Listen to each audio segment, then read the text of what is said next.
जय हिंद साथियों, स्वागत है आपका एक बार फिर से आपके अपने YouTube channel RS education centre पर। साथियों, इस वीडियो में हम बात करने वाले हैं सेकंड ग्रेड शिक्षक भर्ती 2022 के दस्तावेज सत्यापन के बारे में। बिल्कुल विशेष तौर पर हम सामाजिक ज्ञान विषय के बारे में इस सेशन में साथियों बात करने वाले हैं। हालांकि दस्तावेज सत्यापन का वीडियो हमने अपलोड कर रखा है, लेकिन बहुत से साथियों का कल सामाजिक ज्ञान विषय का परिणाम जारी हुआ तो उन्होंने बताया कि एक आप सामाजिक ज्ञान विषय के लिए विशेष तौर पर एक वीडियो बनाइए। तो बिल्कुल ये वीडियो सामाजिक ज्ञान विषय के जितने भी अभ्यर्थी दस्तावेज सत्यापन के लिए उत्तीर्ण हुए हैं उनके लिए है। तो बिल्कुल आप चैनल पर अगर पहली बार विजिट कर रहे हैं तो चैनल को सब्सक्राइब जरूर कर लें, ताकि इस भर्ती से संबंधित हर ऑथेंटिक न्यूज आपको सबसे पहले मिल सके। तो सबसे पहले हम बात कर लेते हैं कि आपको डॉक्यूमेंट कौन कौन से चाहिए। तो स्क्रूटनी फोरम, जो आपका स्क्रूटनी फोरम है साथियों, वो आपको आरपीएससी की वेबसाइट पर उपलब्ध करवा दिया जाएगा। वहाँ से आपको ये डाउनलोड करना पड़ेगा और डाउनलोड करने के बाद में इसको आपको ऑफलाइन ही भरना है। ऑनलाइन आपकी कोई प्रोसेस नहीं रहेगी। ऑफलाइन आपको वहाँ पर आरपीएससी की वेबसाइट से ये ऑनलाइन जाकर डाउनलोड करना है और ऑफलाइन इसको भरना है, ठीक है। उसके बाद में यहाँ पर पोस्टल ऑर्डर, आपको 100 रुपये का पोस्टल ऑर्डर आरपीएससी सचिव के नाम से साथियों जारी करवाना होगा, जो कि दस्तावेज सत्यापन के समय आपको लेकर जाना है। इसके बाद में एप्लीकेशन फॉर्म, इस भर्ती के लिए जो आपने एप्लीकेशन फॉर्म अप्लाई किया था वो भी आपको अब डीवी के समय चाहिएगा। इसके बाद में अगला जो डॉक्यूमेंट है वो एडमिट कार्ड। एडमिट कार्ड का इतना इश्यू नहीं रहता है, लेकिन अगर आपके पास में है तो बिल्कुल आप एडमिट कार्ड भी लेकर जाएं, जो इस भर्ती की एग्ज़ाम हुई थी। इसके बाद में जो आपके शैक्षणिक योग्यता वाले डॉक्यूमेंट है वो चालू होते हैं। और शैक्षणिक योग्यता के डॉक्यूमेंट में साथियों सबसे पहले आता है आपका 10th क्लास की मार्कशीट एंड सर्टिफिकेट। अब बहुत से साथियों का इसमें डाउट रहता है कि 10th क्लास की मार्कशीट और सर्टिफिकेट मेरी अलग अलग है, हमारी तो एक ही है। तो अगर आपका अलग अलग है तो आपका सर्टिफिकेट और जो मार्कशीट है वो बिल्कुल आप साथ में लेकर जाएँ। अगर आपका अलग अलग नहीं है, उसमें एक साथ ही है, तो बिल्कुल आपको घबराने की ज़रूरत नहीं है, वो आपका वैलिड है।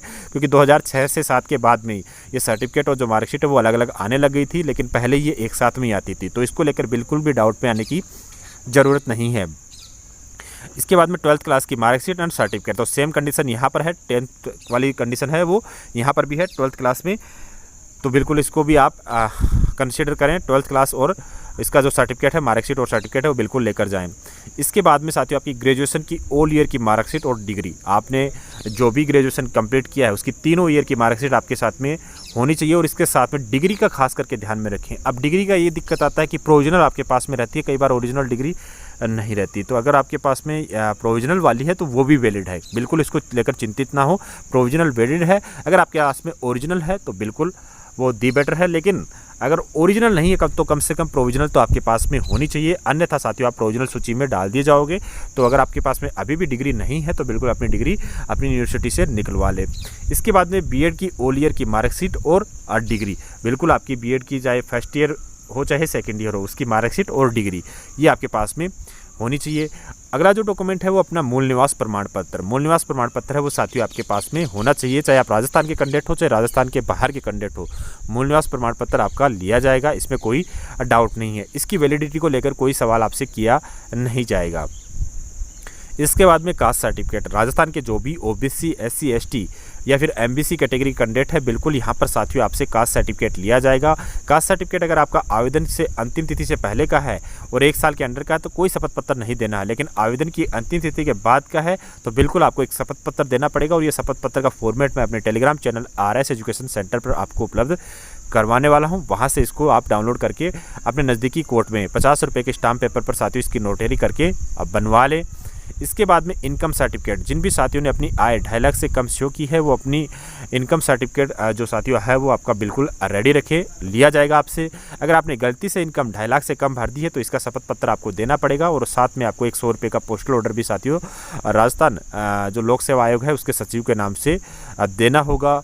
इसके बाद में आपका एक ID प्रूफ में कोई भी एक फोटोयुक्त ID, Aadhaar card, PAN card, voter ID, passport, कुछ भी आप यहाँ पर साथियों जमा करवा सकते हैं। इसके बाद में चरित्र प्रमाण पत्र, जो भी आपकी अंतिम शैक्षणिक योग्यता है, अगर आपने मान लीजिए कि बीएड के बाद में एमए कंप्लीट किया है तो बिल्कुल यहाँ पर आपको एमए का जो है यहाँ पर साथियों कैरेक्टर सर्टिफिकेट देना पड़ेगा। लेकिन अगर आपने लास्ट बीएड ही कंप्लीट किया है तो बीएड का आपका कैरेक्टर सर्टिफिकेट यहाँ पर लगेगा। और इसको लेकर भी डाउट रहते हैं कि नया जारी करवाना है या पहले वाला ही चलेगा। तो जिस भी संस्था ने जब भी आपका जारी किया है वो वैलिड है, इसकी डेट को लेकर चिंतित होने की जरूरत नहीं है, क्योंकि कोई भी संस्था होती है उसको एक बार ही आदेश होता है कि वो एक बार ही आपके लिए कैरेक्टर सर्टिफिकेट जारी करे। बाद में अगला है 2 राजपत्रित अधिकारी द्वारा जारी चरित्र प्रमाण पत्र। तो ये कोई भी फर्स्ट ग्रेड के टीचर हो सकते हैं या फिर आपके नज़दीकी हॉस्पिटल के डॉक्टर साथियों हो सकते हैं, उनसे ये चरित्र प्रमाण पत्र जारी करवाएं। लेटेस्ट आपको ये चाहिएंगे, ठीक है। इसके बाद में अगर आप विडो, डाइवोर्स, ठीक है, sports category, ex serviceman, pH category, इनसे अगर आपने फॉर्म भरा है तो बिल्कुल यहाँ पर अपनी डिग्री के डॉक्यूमेंट या फिर आपकी जो भी सर्टिफिकेट्स हैं वो साथियों आपके चाहिए। जैसे आपकी विधवा की यहाँ पर साथियों जो आपका हस्बैंड का डेथ सर्टिफिकेट है वो चाहिए, तलाकशुदा की आपकी विडो की डिग्री बनती है वो चाहिए, पुनर्विवाह शपथ पत्र चाहिए आपको, विडो और डाइवोर्स की आपने अभी तक विवाह नहीं किया है इसके संबंध में एक शपथ पत्र आपको देना पड़ेगा वो चाहिए, उत्कृष्ट खिलाड़ी का जो आपका सर्टिफिकेट बनता है वो चाहिए, और एक्स सर्विसमैन को अपनी पीपीओ और डिस्चार्ज बुक है वो लेकर जानी पड़ेंगी। इसके बाद में आपको जो शपथ पत्र हैं कुछ वो देने पड़ेंगे, ठीक है। शपथ पत्र आपको साथियों फॉर्मेट टेलीग्राम चैनल फिर बोल रहा हूँ कि वहाँ पर उपलब्ध करवा दिए जाएंगे।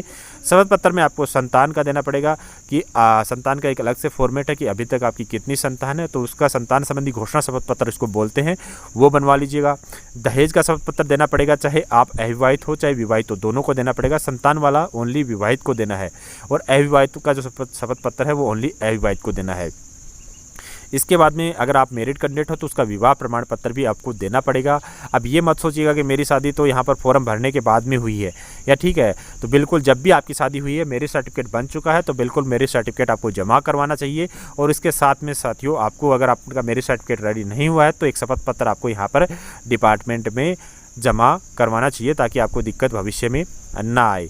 अगर आपने एनओसी के लिए अप्लाई किया है, यानी किसी दूसरे डिपार्टमेंट में आप पहले से कार्यरत है राजस्थान में और आपने एनओसी के लिए अप्लाई कर रखा है तो बिल्कुल आप एनओसी भी लेकर जाएं, तभी आपको बेनिफिट्स मिल पाएंगे। अन्यथा आपको साथियों अगर आपने राजकीय सेवा में कार्यरत अपने आप को शो किया और एनओसी नहीं लेकर जाते हैं तो बिल्कुल यहाँ पर आपको प्रोविजनल सूची में डाल दिया जाएगा। तो इन सब बातों का खास करके ध्यान रखें। यही डॉक्यूमेंट साथियों आपको खास करके जो आपका दस्तावेज सत्यापन होने वाला है उसमें चाहिए। आईडी कार्ड का मैंने आपको पहले बता दिया है।